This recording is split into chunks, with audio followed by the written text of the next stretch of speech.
নমস্কার, অ্যাস্ট্রো দীক্ষা চ্যানেলে আপনাদের সবাইকে স্বাগত। আমি প্রিয়াঙ্কি। আজকে আপনাদের সাথে আমি যে বিষয়টা নিয়ে কথা বলবো সেটা হচ্ছে জুন মাসের রাশিফল।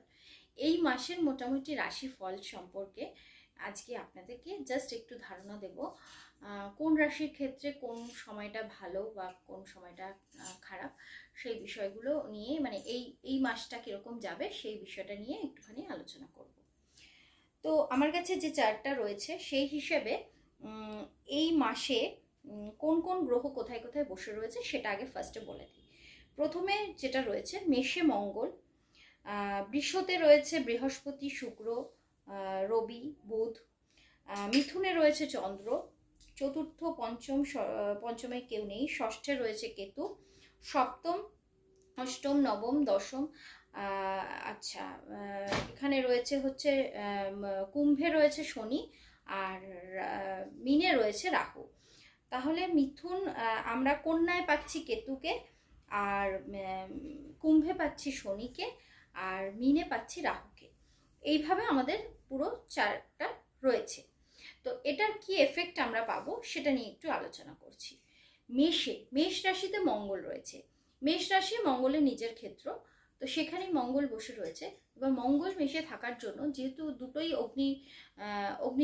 অগ্নি রাশির মধ্যেই মঙ্গল গিয়ে বসেছে, তো সেক্ষেত্রে কিন্তু মেষ রাশির যারা জাতকরা রয়েছেন তাদের ক্ষেত্রে কিন্তু কিছু মাথার প্রবলেম দেখা দিতে পারে, মানে মাথা ব্যথা বা উচ্চ রক্তচাপজনিত সমস্যা, এই সমস্যাগুলো কিন্তু মেষ রাশির ক্ষেত্রে আপনারা দেখতে পাবেন। মানে হেলথের জায়গাটা একটুখানি ডিস্টার্ব থাকবে, বাট যে কোনো কাজের ক্ষেত্রে উৎসাহ উদ্দীপনা যথেষ্ট বেশি থাকবে। যে কোনো কাজ করার ক্ষেত্রে খুব মানে অ্যাক্টিভিটি লেভেলটাও ভীষণ থাকবে, যে খুব তাড়াতাড়ি আপনারা বিভিন্ন রকমের কাজ করতে পারবেন। এই সমস্ত জিনিসগুলো ঠিকঠাক থাকবে, বাট হেলথের দিক থেকে কিন্তু কিছু প্রবলেম ফেস করতে হবে। এরপরে চলে যাচ্ছে বৃষরাশি। বৃষরাশির ক্ষেত্রে কিন্তু যেহেতু বৃহস্পতি বৃষে বসে রয়েছে, সেক্ষেত্রে বৃষরাশির জাতকদের ক্ষেত্রে বিভিন্ন রকমের জ্ঞান বুদ্ধি, বিভিন্ন রকমের জ্ঞানের প্রকাশ বাড়বে। কোনো একটা কিছু ভালো কিছু নিয়ে আপনারা উচ্চ বিদ্যা কিছু করতে গেলে সেই ক্ষেত্রে কিন্তু ভালো এফেক্ট পাবেন। বৃষরাশির জাতকেরা খুব ভালো ভালো কিছু কোর্সের সঙ্গে যুক্ত হতে পারবেন, যেগুলো তাদের ভবিষ্যৎ জীবনে খুব ভালো একটা এফেক্ট দেবে। তো মানে বৃষরাশির ক্ষেত্রে ওভারঅল বিষয়টা কিন্তু ভালো রয়েছে।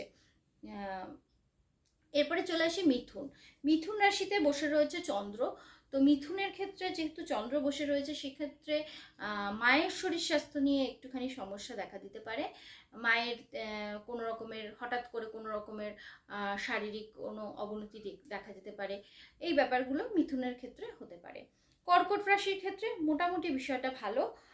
হেলথের দিক থেকে কিছু একটু সমস্যা থাকতে পারে, বাট ওভারঅল কর্কট রাশির ক্ষেত্রে চাকরির ক্ষেত্রেও ভালো, ব্যবসার ক্ষেত্রেও ভালো। আচ্ছা, এরপর আসছি সিংহ রাশির ক্ষেত্রে এই সময়টা খুব একটা খারাপ নয়, ভালোই যাবে, এবং কাজের ক্ষেত্রেও সেই জায়গাটা বেশ ভালো রয়েছে। তবে যেহেতু শনির দৃষ্টি রয়েছে, সেই জন্য কিন্তু একটু শরীরে ব্যথা বেদনা এগুলো বাড়তে পারে, শারীরিক বিভিন্ন রকমের ব্যথাজনিত কারণে কিছু প্রবলেম আসতে পারে। কন্যায় রয়েছে কেতু। কন্যায় কেতু থাকার জন্য কন্যা রাশির জাতকদের ক্ষেত্রে কিন্তু হেলথের দিক থেকে একটা ভীষণ ট্রাভেলস আসতে পারে, কিন্তু অন্যান্য দিক থেকে কন্যা রাশির বেশ ভালো। শেয়ার মার্কেটের জায়গাটা বেশ ভালো রয়েছে কন্যা রাশির ক্ষেত্রে। এরা কিন্তু আপনারা কিন্তু নতুন নতুন কোনো ইনভেস্টমেন্ট এসব জিনিসগুলো কিন্তু করতে পারেন, কিন্তু কন্যা রাশির ক্ষেত্রেও কিন্তু হেলথটা একটু ডিস্টার্ব হবে। এরপরে চলে আসি আমরা তুলা রাশির ক্ষেত্রে যেহেতু মঙ্গলের দৃষ্টি সরাসরি তুলার ওপর পড়ছে, সেক্ষেত্রে কিন্তু উচ্চ রক্তচাপজনিত সমস্যা বা শারীরিক বিভিন্ন রকমের সমস্যা হতে পারে তুলা রাশির ক্ষেত্রেও, কিন্তু বিশেষ করে মাথা ব্যথার সমস্যা বা মঙ্গলের যেহেতু দৃষ্টিটা পড়ছে সেই জন্য কিন্তু তুলা রাশির ক্ষেত্রেও কিছুটা হেলথের দিক থেকে ট্রাবলস আসতে পারে। তারপরে চলে আসি বৃশ্চিকের ক্ষেত্রেও কিন্তু বৃহস্পতির দৃষ্টি বৃশ্চিকের ওপর পড়ছে।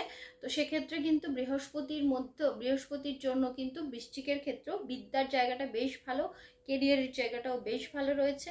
তো এদের জন্য কিন্তু মানে বৃশ্চিক রাশির জাতকদের মোটামুটি ভালোই যাবে। তারপর হচ্ছে ধনু রাশির ক্ষেত্রে এই সময়টা বেশ ভালো রয়েছে, বিভিন্ন রকমের ভ্রমণের সম্ভাবনা রয়েছে, হেলথের দিক থেকেও ওভারঅল মোটামুটি ঠিকঠাক। মকর রাশির ক্ষেত্রে এই যে সময়টা খুব একটা খারাপ বলবো না, ঠিকঠাকই রয়েছে। বিদ্যার দিক থেকে বেশ ভালো রয়েছে, বিদেশে যাওয়ার বিভিন্ন রকমের সুযোগ থাকবে, এই ব্যাপারটা রয়েছে। আর কুম্ভ রাশির ক্ষেত্রে, কুম্ভ রাশিতেই শনি বসে রয়েছে, তো এই ক্ষেত্রে স্পিরিচুয়ালিটিটা বাড়বে, কিন্তু বিভিন্ন রকমের কাজে একটুখানি ডিলে হতে পারে। যে কাজটা খুব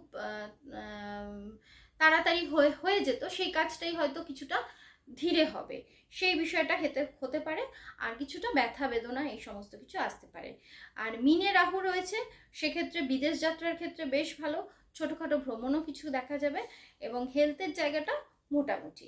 তো এই 12টা রাশির সম্পর্কে আমি বললাম, খুব অল্পভাবেই, মানে অল্প মধ্যেই শেষ করলাম, কারণ সময় যেহেতু ভিডিওতে আমি খুব বেশি কিছু বলতে পারছি না, খুব অল্প সময়ের মধ্যেই জিনিসটা শেষ করলাম। তো আশা করি আপনাদের এই ভিডিওটা ভালো লাগবে। যদি এই ভিডিওটা ভালো লাগে তাহলে অবশ্যই একটু লাইক আর সাবস্ক্রাইব করে দেবেন। তো আজকের মতো আমার ভিডিওটা এইটুকুই। নমস্কার, ভালো থাকবেন।